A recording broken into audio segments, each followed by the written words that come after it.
Every single year I upgrade to the newest iPhone, and for most years there aren't many real reasons for you to upgrade year over year. But this year with the iPhone 17 Pro series, it's the first time in a while that the design has changed. There's a few more Pro features, and overall it just feels like a little bit bigger of a refresh than we've gotten in a while. But the question still stands. Are these features enough to warrant an upgrade? Well, I've been living with the iPhone 17 Pro now for about a month, and I've got some thoughts.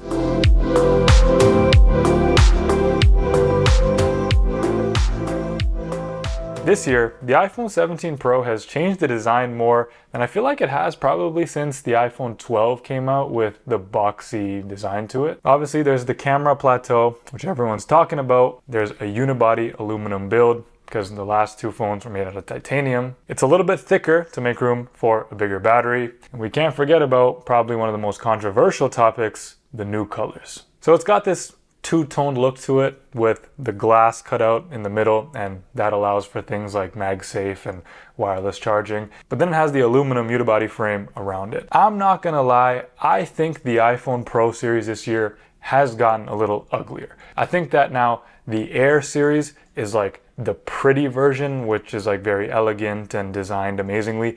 And now the Pro series is more of like that utilitarian feel to it. So the feel in the hand, personally, with the more rounded edges and the thicker design, I really like how it feels in the hand. I think it's just a little bit more comfortable, it's a little bit more ergonomic, and it feels good, I can't lie. And I would say the overall design has grown on me. When I first saw like the renders and the pictures, I was not a fan. Like I thought it was pretty ugly. And while I still think it's not the most good looking phone in the world, I do appreciate the design a little bit more. It has grown on me. I think it looks good, especially in the silver color. Please don't pick the wrong color. Let's just like for the orange one, even if orange is your favorite color, like, can you pick up an orange phone out of your pocket every single day for like years on end? I don't know. I'm just sticking to the silver. Performance, more specifically thermal performance, is one of the flagship features of the Pro series that is being talked about this year. So like I said, the last two iPhones were made out of titanium for the frame, and now it has the aluminum frame, and that shift is basically because aluminum has better heat performance. There's also a vapor chamber in this, and I'm not gonna lie, if you don't have any idea what a vapor chamber is, chances are you're probably not going to take too much advantage of it. For those who don't know, basically it's like a vapor cooling system inside the phone that allows the phone to run at a lower temperature. Basically, if it runs at a higher temperature, it's going to have to throttle the performance to basically allow it to run. So with the vapor chamber, it fixes that. You're really only going to see the benefits of the vapor chamber if you're doing pro things on a Pro phone. So for example, that's like heavy graphic editing, heavy photo editing, if you're shooting a bunch of like ProRes log footage, basically anything that's very power or energy intensive on the phone. And that's combined with the new A19 Pro chip. So what does this mean in real life? Personally, I feel like iOS 26 runs a lot smoother, faster, and just more fluid on this than it did when I first upgraded my 16 Pro Max. Could that be because it was literally like the first week of running the new software and maybe this phone is more optimized for it? It could be, but nonetheless, this still runs the software a lot smoother, and I feel like it just doesn't glitch out or kind of like drop frames or trip out as much as the 16 did when I first upgraded. The other place that I really notice an upgrade with this performance is in CapCut. Now, I shoot a lot of social media content and I import it into CapCut, put my captions and text on it, and then I export it to my camera roll to post wherever. The first time I actually exported something, I thought I exported it in 1080p because it did it so fast, but it was actually 4K. So the performance gains on something like exporting from CapCut are real, and that'll translate to like other aspects of the phone as well. Now, was the performance of the 16 Pro bad?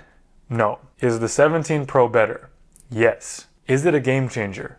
No. If you have anything newer than like a 14 Pro, the performance of this is not going to be something that you're going to be like, oh my god, this is the best thing ever, I need to upgrade just because of this. And then finally, heat. Even with the vapor chamber, I can't lie, my phone in certain places, especially just around the camera plateau, still does get hot. Now, I've heard that, especially people with like the Pro Max, theirs runs like pretty standard and it's fine. But for example, like if I'm shooting a bunch of videos, which I do for now my Instagram, this gets a little bit hot. If I'm FaceTiming, especially if I'm plugged in, the phone runs a little bit hot. And if I have like a personal hotspot and I'm using it on my computer and stuff, the phone does get a little bit hot. But the vapor chamber does help it from throttling, so you have sustained performance for a longer time. It's not like crazy to the touch where it's like, oh shit, it's gonna burn you, but like I was thinking it's not gonna get hot at all, which is not the case, at least for mine. The battery is probably low-key one of the biggest upgrades from last year. So the thicker design has allowed a bigger battery. On the 17 Pro Max, it's the biggest battery ever in an iPhone. But even from the 16 Pro to 17 Pro, it has a substantial upgrade. This year, I actually went with the smaller 17 Pro. And usually I feel like I always have to get the Pro Max because I need the battery, I need it to last me all day. But this year I thought that with all the battery improvements, I'm good with the smaller phone. Now, I've heard that the 17 Pro Max battery is like insane. You can get almost like 2 days worth of use from it. I'm not gonna lie, I don't miss the bigger phone and I don't need that much battery. I just need it to last me all day. I use it as a pro phone. I put about 6.5 hours of screen on time, which is, I would say, kind of a lot. And I'm doing pretty intensive things, like I'm editing photos, I'm editing videos, I am exporting things, like using the Files app, transferring things back and forth. I use it as a pro phone. And this phone easily lasts me all day. I'm getting around like 20 to 25% battery left when I put my phone down on charge at the end of the day, and then I just charge it overnight. I'm impressed. I'm impressed with the battery of this. It lasts me all day. It's not gonna be as good as the Pro Max, I know that, but it's everything I need to be without me having to go with the bigger phone. So in terms of the battery, I'm not gonna lie, this is probably one of my favorite features of the new phone. Now the screen is mostly the same from last year, but there are a few notable features. The size is the same, so for the Pro, it's 6.3 inches. The Air, I think, is a perfect size of 6.5 inches, and then the Pro Max, I think, is 6.9 inches. The peak brightness has gone up. Now it's 3000 nits, and I'm not gonna lie, you do notice that. Not just when you're outside, but even when you're inside in day-to-day use, I notice that the screen does get a lot brighter. It's also anti-reflective. Now, I have a screen protector on mine, so I don't know if that's contributing to not being as big of a difference, but like the anti-reflective display, like it might be a little bit better, but it's not something that I've actually noticed using the phone day to day from last year's phone. It also has Ceramic Shield 2 on it, which is supposed to make the screen 3 times more scratch resistant. I do have a screen protector on it, but this is the first year that I've like been tempted not to use it with the screen protector because I've heard that Ceramic Shield is like very, very good. I probably will continue to use the screen protector just because I have like OCD. Like if I see one scratch on my like actual screen, I know it's gonna drive me crazy.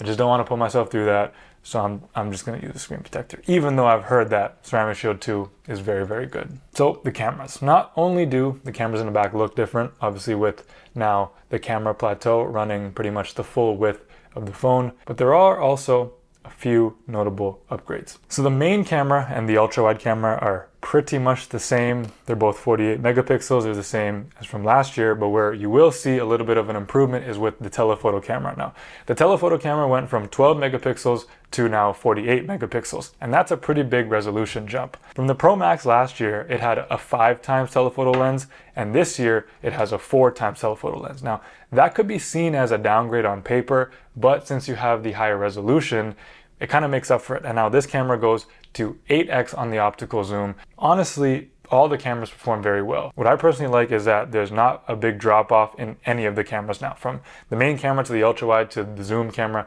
I find myself like actually wanting to use them. Before, like I wouldn't want to use some of them because I felt like the quality would be a big difference. Now I just use them and I don't really think about them. The other thing that I think is just really nice is that the transitions between the zooms on the camera are super smooth. They're kind of like fluid.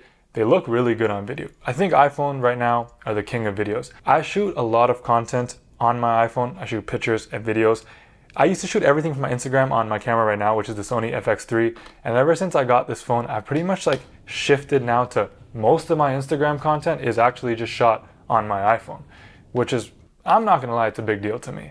But the biggest gains to the camera system are not on the back. In my opinion, they're with the front-facing camera.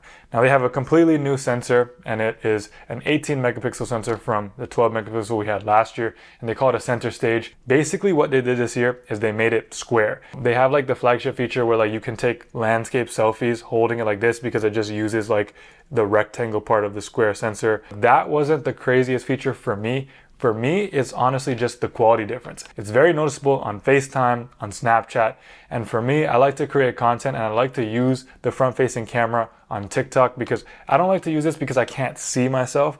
Now I feel like the camera is very good enough for me to actually use the front-facing camera for me to record like TikTok talking head videos and social media content. So if you're a social media creator and you use the front-facing camera, this is something that I think actually is worth the upgrade. It's a big deal in my opinion. All right, now let's break down all those categories we just talked about into if it's worth the upgrade. The design. Now, like we said, the phone feels new, but if you're gonna put a case on it, which most people do, it's kind of gonna just like feel like every other iPhone. So is the design a only reason to upgrade? For me, no. The Air, however, is very different. That design, that one's it. But the design of the Pro is not insanely different than last year, especially if you put a case on it. The performance, it's a bit faster, it's a bit more fluid, things export faster, there's a vapor chamber. Is it a game changer from last year? In my opinion, no, it's not a reason to upgrade, especially if you have the 16 Pro. Battery. Now, this, I'm not gonna lie, is a reason to upgrade. The battery between the 16 Pro and the 17 Pro is a substantial increase. The battery on the 17 Pro Max is the best battery on any iPhone. So if you really, really are into battery, it is a reason to upgrade. The screen, not a reason to upgrade, pretty much the same. Gets a little brighter, doesn't really matter. Probably not to most people. But the camera. If you shoot a lot of front-facing videos, I'm talking about TikTokers, people who post on social media, if you're taking meetings from a phone too, that's a reason to upgrade. The front-facing camera is probably my favorite feature of the iPhone. But overall, I would say if you have anything like a 14 Pro or newer, you gotta ask yourself, like, is it worth my money? And to a lot of people, I would say it's not gonna be like a crazy big upgrade. But if you do have the money and you do upgrade, you're gonna be happy. So my cop-out answer is like, it depends on your situation. But like the real answer I'm gonna give you is that if you have a 16 series, I wouldn't say it's worth the upgrade. If you have a 15 series, I would still probably not say it's worth the upgrade. If you have a 14 or anything lower, then you're gonna really like this upgrade. Anyways, I hope you found this video informative and maybe it helped you buy an iPhone 17 Pro. My name is Aryan, thank you so much for watching. Make sure you subscribe to the channel and I'll catch y'all in the next video.